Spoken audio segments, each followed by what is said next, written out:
Salut, c'est Simon. Aujourd'hui, j'ai envie d'essayer une nouvelle formule sur la chaîne. J'ai envie de faire autre chose, les impressions de lecture vont continuer, mais j'ai envie d'essayer une formule plus longue et de m'essayer à faire des entrevues et de vous présenter un auteur ou une autrice, poser des questions un petit peu plus en profondeur.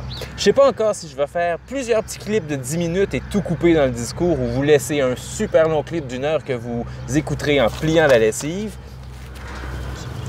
Merci. Parce que je ne me sens pas à l'aise de couper dans ce que va dire mon invité, alors je vais la laisser parler et on va voir ce que ça va arriver. Vous voyez que j'ai des assistantes, vous voyez même une paire de mains. Le premier essai pour cette nouvelle série, j'ai pris le train et je suis venu à Genève pour le Salon du livre de Genève, où il y a toujours un kiosque du Québec. Et je savais que mon invitée, Catherine Voyer-Léger, y serait. Allô! Et j'ai demandé à Catherine d'être la cobaye pour cette série. Alors, on essaie, on va voir. Puis si vous aimez ça, je ferai des démarches pour rencontrer d'autres auteurs et d'autres autrices.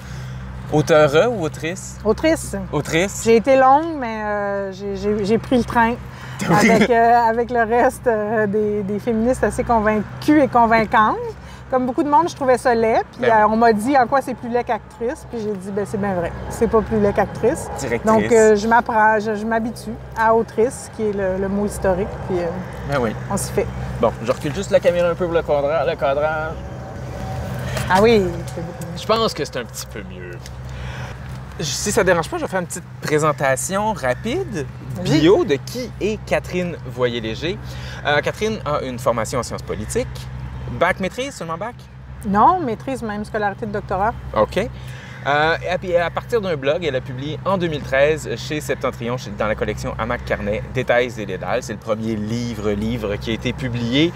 Ensuite, un essai sur la critique, surtout la critique de théâtre, dans le contexte québécois, mais on peut extrapoler ailleurs, qui s'appelle Métiers critiques, publié en 2014, aussi chez Septentrion.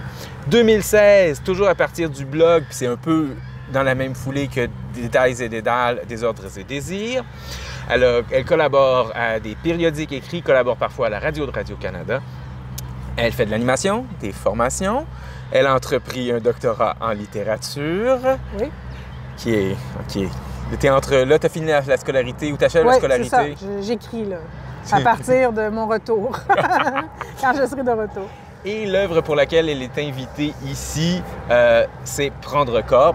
Je pense que c'est pour ça, là, c'est dans ce contexte-là, qui a été publié en 2018, qui s'est rapporté les prix. J'ai pas appris par cœur les prix. Le prix littéraire Jacques Poirier, Outaouais. Le prix littéraire Jacques Poirier de l'Outaouais pour Prendre corps, dont le genre du livre, ça s'appelle des micro-récits. J'ai pas encore eu l'occasion de le lire. Et puis là, je viens juste de ne pas l'acheter. Je vais être obligé d'attendre mon passage au Québec ou une visite du Québec pour l'acheter, le lire et vous donner mes impressions de lecture à une autre reprise. Donc, on ne va pas se concentrer surtout sur Prendre corps. Ma première question, d'abord, quelles sont tes impressions de Genève et du Salon du livre ici? C'est un super salon. Ça, on me l'avait déjà dit, mais je suis très convaincue. C'est un salon qui ose la répartition en thèmes. Qui est une formule à laquelle moi je crois depuis toujours, mais qui est à peu près impossible à implanter au Québec à cause de la façon dont nos salons sont organisés en fonction des diffuseurs, en fait. Oui. Mais il y a quelque chose de vraiment, je pense, très intuitif pour le public à rentrer dans un stand polar ou à rentrer dans un stand voyage. On le sait, hein, les gens du public connaissent peu les maisons d'édition. C'est rare qu'ils vont savoir, encore moins les distributeurs, à quelle maison se rattache l'auteur qui cherche, mais ils savent ce qui les intéresse. Et là, je trouve que cette organisation-là, pour moi, elle fait tellement de sens. Donc, franchement, je trouve que c'est un beau salon. Genève, je l'ai peu vu, en fait. Je suis déjà venue il y a quelques années. C'est une ville que j'aime bien. Mais là, je suis encore en train de digérer mon décalage horaire, donc... Dès qu'il va être digéré, tu repars. C'est ça, c'est un peu ça. Mais je vais quand même essayer au moins d'aller faire une balade autour du lac, là, demain, probablement. Ah, cool. Mais plutôt que de rester dans l'actualité de l'œuvre, j'ai envie de remonter un petit peu en arrière. Ma première question, Catherine enfant, Catherine 10 ans, 12 ans, 15 ans, tripait sur quoi? C'est quoi tes lectures fondatrices, les œuvres qui t'ont accompagné longtemps? Puis des fois, c'est des choses qu'on a presque honte, théoriquement, de dire. Oui, j'ai pas honte du tout, mais je suis vraiment une enfant de la culture populaire. Donc, à tous égards, là, Donc moi, j'ai été bercée par la télé populaire, par la musique populaire et par des lectures populaires aussi. J'étais une grande lectrice rapidement en termes de nombre de pages.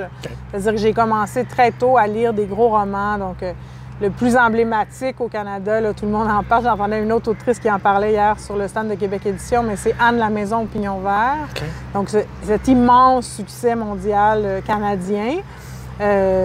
Et donc, moi, j'ai lu tout Anne La Maison Pignon Vert, admettons, entre 10 et 12 ans. C'est plusieurs tomes de plusieurs centaines de pages. Et après ça, des grandes sagas historiques, Les Filles de Caleb, les Marie Laberge, toute la série des Gabriel, Le Goût du bonheur. Puis pour moi, c'est super intéressant, ce rapport-là. En fait, je chéris un projet qui va finir par voir le jour, mais j'aimerais faire un projet où je développerais sur les différentes figures féminines de la culture populaire qui ont fait la femme que je suis, en fait. Et là, je pense à Émilie Bordelot, des Filles de Caleb, à Anne La Maison Pignon Vert, mais à des figures de chanteuses aussi. Passepartout? Oui, Passepartout. Nathalie Simard, par exemple, est une figure très importante au Québec.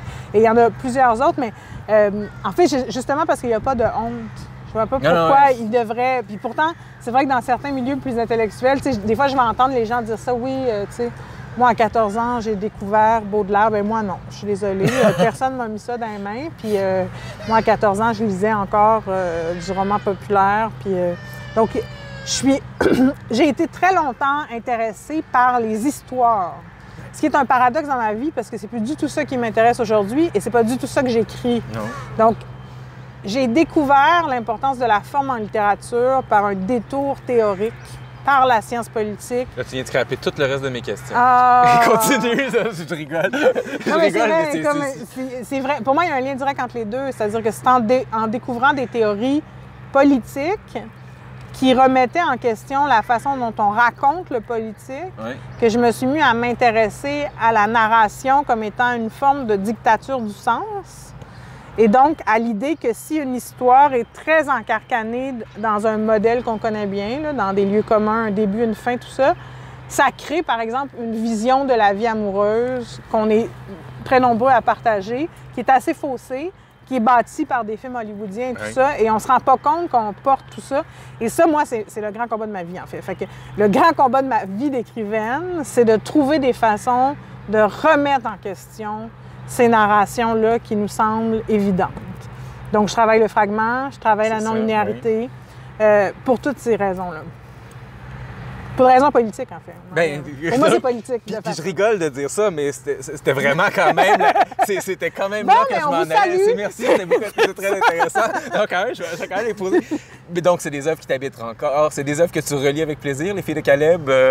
Les Filles de Caleb, je ne l'ai pas relu. Anne La Maison Pignon Vert, j'aimerais bien les relire. Peut-être pas tous, là, parce qu'il y en a vraiment, mais au moins le premier, éventuellement. Parce que des fois, certains romans de Marie Laberge qui m'ont beaucoup marqué adolescente, que j'ai relu il y a quelques années, et j'ai été frappée, entre autres, pour reprendre un peu ce qu'on vient de dire, mais de voir comment mon imaginaire de la sexualité était calqué sur un roman particulier qui s'appelle Quelques adieux, qui est un roman qui m'a beaucoup marqué adolescente. Puis je lisais des scènes de Quelques adieux et je voyais comment j'ai reproduit ce type de geste-là, par exemple, dans les débuts de ma vie sexuelle, d'attitude que je trouvais hyper sexy en les découvrant adolescente. Puis là, pour moi, c'était ça, tu sais, être sexy. Puis en tout cas, ça, c'était frappant, tu sais, de voir comment ça s'imprime. Tu sais, c'est une période de la vie, l'enfance et l'adolescence, où on est tellement poreux. Il y a vraiment des choses qu'on a une mémoire aussi fascinante, tu sais. Puis la littérature a quand même le don de marquer, là, aussi, d'avoir des images fortes qui restent. Puis c'est surtout l'enfance, mais même à l'adolescence, mais l'enfance est frappante pour ça. Je vois ma fille le faire aussi, qui est très jeune encore, mais c'est-à-dire c'est beaucoup une époque de répétition. Souvent, on va même relire un livre plusieurs fois si on a aimé un livre, mais c'est encore plus vrai de tout ce qui est vidéo, film, séries télé. On revoit les choses et donc elles s'impriment vraiment en profondeur. Donc, je pense que ça laisse des traces importantes sur qui on devient. Oh, cool. Et tu n'as pas commencé par la science politique. Ça a été quoi les motivations? Qu'est-ce qui t'a amené vers ça? Comment on choisit d'étudier en Sciences Po? Aïe, c'est une bonne question. Phew, En il me fait, reste des bonnes questions. ouais, en fait, la vraie raison, c'est que je voulais... À l'époque, je m'imaginais travailler dans les ambassades. OK. Je voulais voyager. J'avais un appétit de voyage important. J'avais envie de sortir du Québec, de découvrir le monde. Puis donc, je suis allée un peu en sciences politiques par cette voie-là. Pas par amour des théories politiques, etc. Non, au début, pas du tout. J'ai découvert ça une fois rendu là. OK. Sauf que il y a un...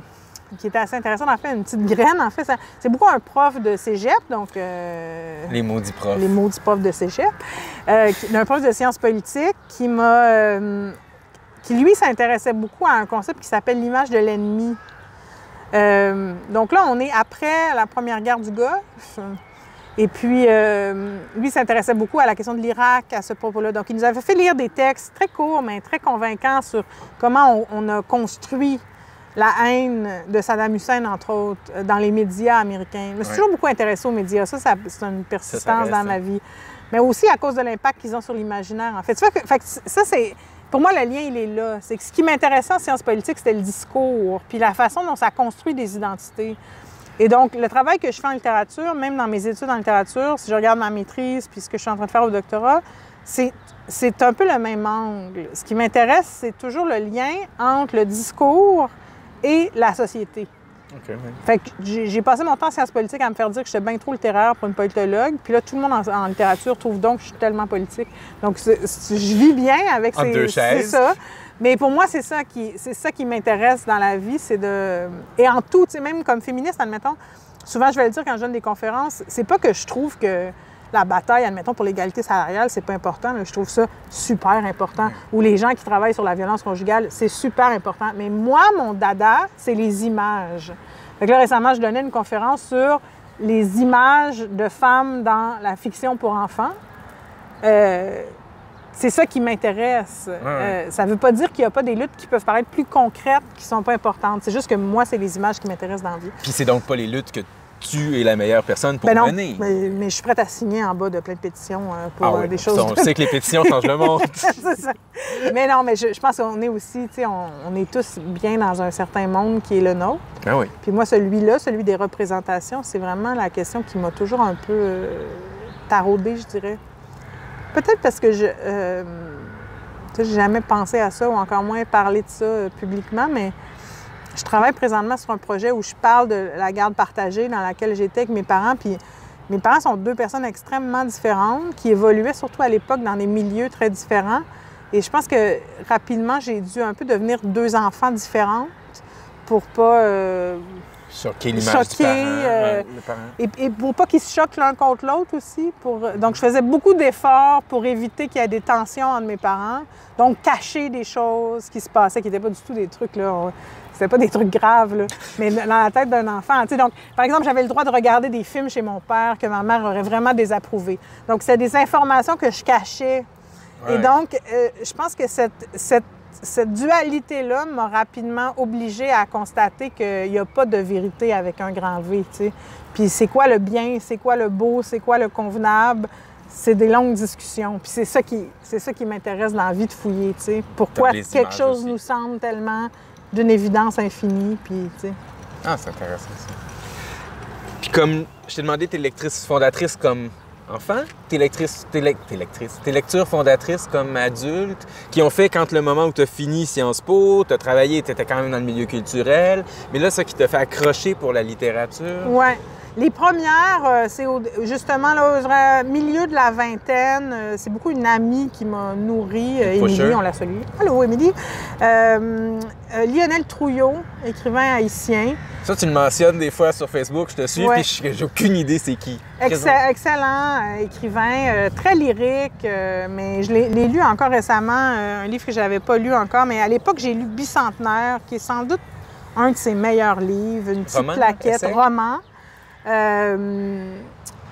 Mais très lyrique, très poétique. En fait, et Gilles Jobidon, La route des petits matins, qui avait gagné à l'époque le prix, est-ce que c'est Robert Clich, le prix du premier roman là, qui mène à une publication. Oui. Donc, ces deux livres-là ont eu le même effet, c'est-à-dire de me dire qu'on pouvait faire de la littérature qui n'étaient pas les sagas historiques que moi je connaissais. Là. C'est pas des romans avec des dialogues, puis des récits très précis. Donc, des romans où tout est dans le texte. Donc, dans ce cas-là, des romans très poétiques. Et c'est vraiment 2 lectures qui m'ont redonné envie d'écrire. OK. Redonner envie d'écrire. Oui, parce que ben, j'ai toujours eu envie d'écrire, mais je savais plus trop comment m'y prendre. Quand j'essayais d'écrire, j'étais encore pris dans mes modèles, dans mes anciens modèles, qui ne correspondaient pas plus à qui j'étais. Donc ça, oui. Puis après ça, Annie Ernaux. Mais plus tard, ça a été plus tard que je l'ai... Mais pour moi, c'est la personne qui m'accompagne le plus près. Là, encore aujourd'hui. Oui, oui, dans ce que je fais. Puis même, je suis toujours très attentive à ne pas sombrer dans le pastiche, là, parce que j'ai vraiment une grande admiration. Pourquoi faudrait-je lire... Je connais Annie Ernaux de nom, j'ai jamais rien lu. Pourquoi faudrait je lise Annie Ernaux et par lequel commencer, selon toi? Hey, ça, c'est dur par lequel commencer. Pourquoi? Je vais commencer par pourquoi c'est plus simple. Pour la radicalité de la proposition, elle qualifie elle-même son écriture d'écriture blanche. Moi, la première fois que je l'ai lu, je me suis dit pourquoi tout le monde trouve ça intéressant, je comprenais pas. Ça m'a beaucoup ennuyée parce que c'est tellement à l'opposé du lyrisme, justement. Puis on n'est pas habitué à un si grand dépouillement. Ouais, okay. Donc, c'est comme un muscle, il faut travailler ce muscle. Il faut entendre toute l'émotion dans les blancs. Parce qu'il n'y a aucune émotion appuyée. Jamais. Okay, c'est très descriptif, c'est froid. C'est très froid. Et, mais il y a comme un espace, il y a des phrases là, qui m'habitent là, des mois après. Là. J'y pense encore. C'est bien si on aime ça quand même. C'est ça. Et pour le côté social aussi, c'est une écrivaine extrêmement politique. Donc, c'est une écrivaine qui parle beaucoup de classe sociale. Elle vient d'un milieu très populaire, est ce qu'on appelle une transfuge de classe, c'est-à-dire qu'elle a connu, en devenant professeure des écoles, une nette amélioration de la condition de vie que ses parents connaissaient. Et donc, elle témoigne beaucoup de ça. Okay. Par lequel on commence. Peut-être les 2 livres, c'est souvent des très petits livres, hein? Okay. Mais donc, le livre sur son père et le livre sur sa mère, donc Une femme et la place. C'est intéressant de commencer par les origines. C'est ça. Puis je pense que quand on lit les 2, on comprend bien le projet. Mais le plus récent, Mémoire de fille, est vraiment très bon aussi. Okay. Son plus connu, c'est Les années.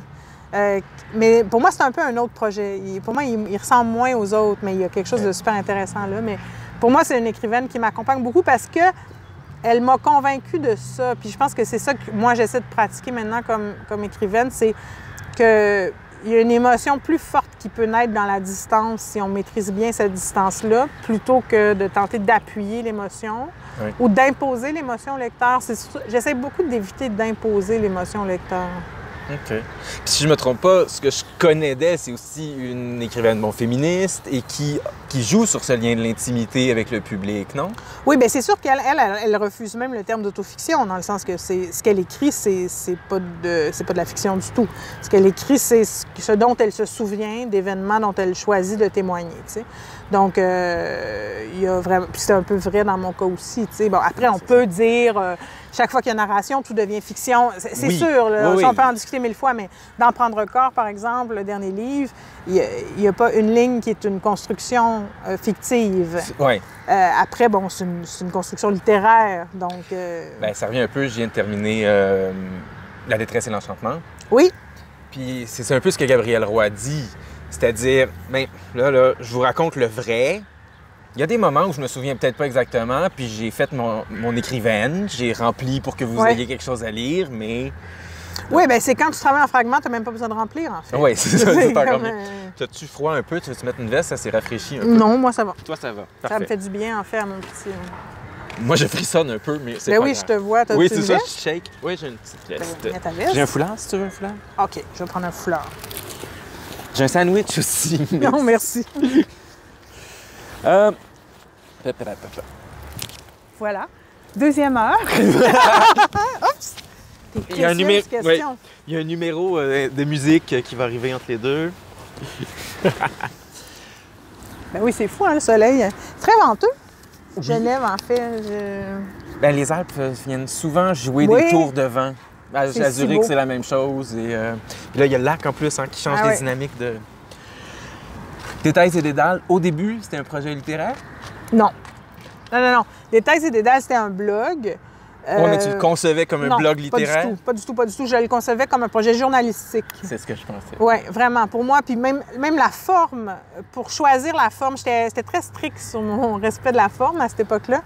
Et j'avais compté à peu près une chronique littéraire, une chronique journalistique au Québec, c'est combien de mots à peu près, pour avoir une idée de... Tu sais, c'était vraiment un format... Fait que non, je pense que j'étais même plus à la recherche quand j'ai créé cette carte de visite-là, de visibilité médiatique. Puis tu voulais te faire la main au texte journalistique, finalement. Oui, puis c'est pas si facile, là, se trouver une chronique dans un journal. Moi, je suis pas journaliste de formation en plus.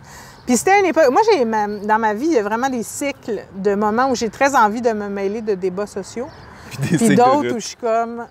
Non, plus jamais. Puis là, je pense que j'étais dans une phase, après une longue période où ça me tentait plus trop, après mes études en sciences politiques, où j'avais un peu envie d'aller chahuter dans la mêlée. Et donc, ça m'a donné une tribune pour ça. Oui, puis après, évidemment, la publication en livre, je suppose que ça... Avec tout le retravail des livres, la sélection, l'ordre... Et là, on a choisi, évidemment, les textes qui pouvaient vieillir le mieux. Bien qu'à la relecture, des fois, il y a des choses que je dis « Aïe, ça fait pas si longtemps, puis on dirait que c'est une autre vie. » L'as-tu relu récemment? Bien, des fois, je fais juste le feuilleté. Tu sais, je cherche des extraits, puis je suis comme « Boy, je me rappelais même plus que j'avais écrit là-dessus. » Puis ça fait 5 ans, 6 ans. 6 ans, donc peut-être 7 avec le travail. Oui, c'est ça. Mais tu sais, justement, c'était des livres qui sont branchés sur l'actualité. L'actualité, ça bouge vite. Ouais. C'est ça. Puis à partir de quand tu penses que le switch s'est fait entre une écriture que tu voulais plus journalistique, puis le moment où tu t'es dit « Ouais, mais regarde, la littérature, ça m'intéresse? » Bien, je savais que la littérature, ça m'intéressait, mais c'est parce que ça a intéressé un éditeur de publier ces textes-là que c'est devenu un livre. Parce que moi, j'aurais pas mis ces textes-là ensemble pour les envoyer chez un éditeur. Éric Simard, on le salue. Allô, Éric! Merci. Oui, merci. Moi aussi, mais on en parlera une autre fois. Je pense qu'à l'époque, je travaillais en même temps sur un projet de roman-récit, autofiction, justement, qui n'a jamais débouché, qui était un peu mon projet littéraire. Mais je pense que le blog, ça m'a donné envie de l'essai, en fait. OK, c'est ça. Parce que c'est là que tu t'es dirigé par la suite, c'est ça. Essentiellement. Oui. Donc, mais je sais pas moi-même trop où je me dirige. Tu sais, les projets, ils naissent. Voilà. Puis j'essaie de les suivre. Parce que Prendre corps s'appelle micro-récit, même s'il y a une dimension très documentaire, mais c'est pas du journalisme. Non, Prendre corps, c'est le projet le plus littéraire de mes projets. Là. OK. Mais encore, c'est un projet qui est né sur le web, donc qui s'est bâti au fil des mois sans que j'aie une visée très claire. C'est-à-dire, j'avais une visée, mais elle a changé. Donc, les projets qui naissent en ligne, c'est un peu... Moi, c'est ce que j'aime.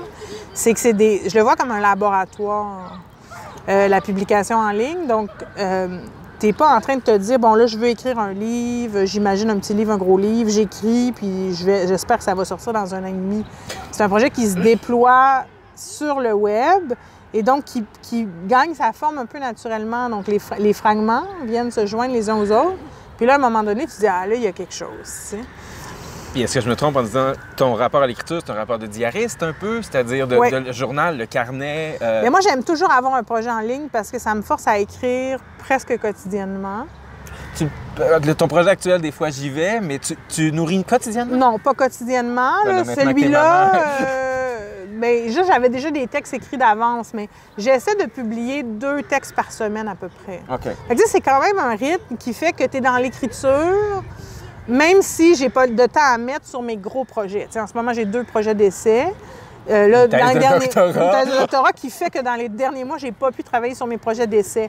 Mais le fait d'avoir un projet en ligne, en ce moment, Mouvement, fait que j'ai toujours un petit moment dans ma semaine où je prends du temps pour faire aller le muscle écriture. Okay. Puis ça, pour moi, en soi, c'est important.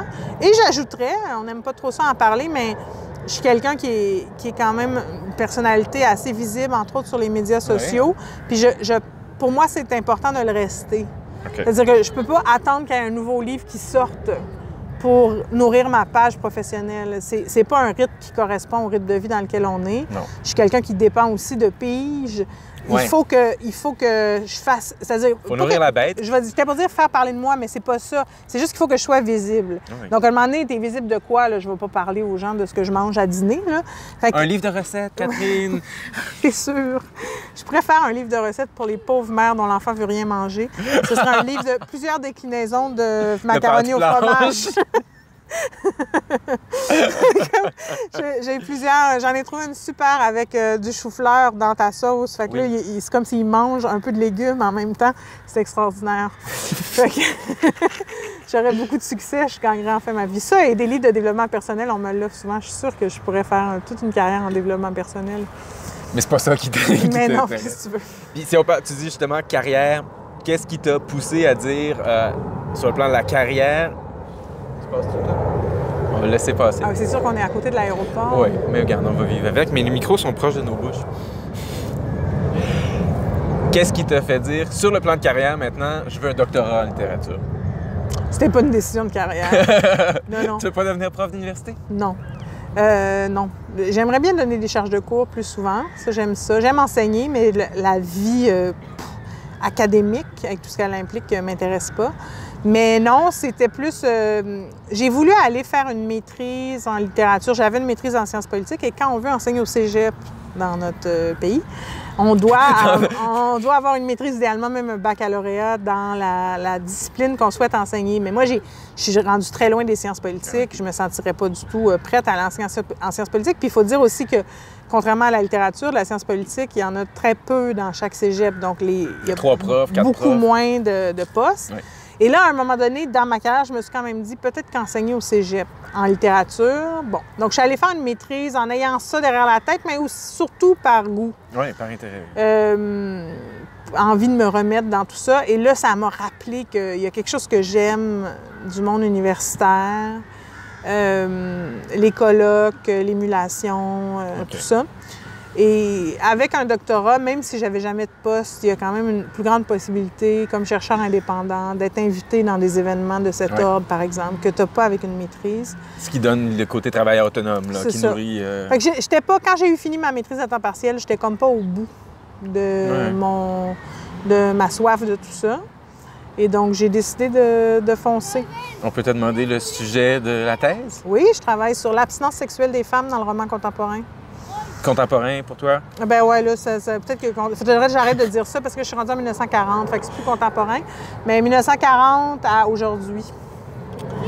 Donc, c'est ça. Donc, j'ai vraiment intéressé. Mais encore là, c'est toujours la même question, hein? C'est les images. Mais ce qui m'intéresse, en fait, c'est qu'on a beaucoup parlé dans les dernières décennies en lettres, là. Il y a eu beaucoup de recherches sur l'émergence du désir féminin dans la littérature, tout ça. Puis il y a comme un non-dit, qui est l'abstinence, qui serait vrai pour les hommes aussi. Mais là, un moment donné, il a fallu que je sente, là. Fait que ça va être ça. C'est pas souvent thématisé, quand même. Non, il n'y en a pas tant que ça. Je me souviens que tu faisais un appel sur ta page Facebook. Oui. En passant, connaissez-vous d'autres auteurs qui abordent? Mais finalement, j'en trouve de plus en plus. Mais je pense que ça va me donner un corpus d'une quinzaine d'œuvres en tout. C'est pas énorme, mais c'est assez pour réfléchir au mouvement, en fait. Puis au lien entre ce mouvement-là, ce que je vois rapidement, c'est qu'il y a un lien avec les mouvements féministes aussi, puis avec l'évolution des préoccupations des mouvements féministes qui ont, là, à savoir qui influence qui, c'est toujours une autre question, mais tu vois qu'il y a encore là un rapport entre le social puis...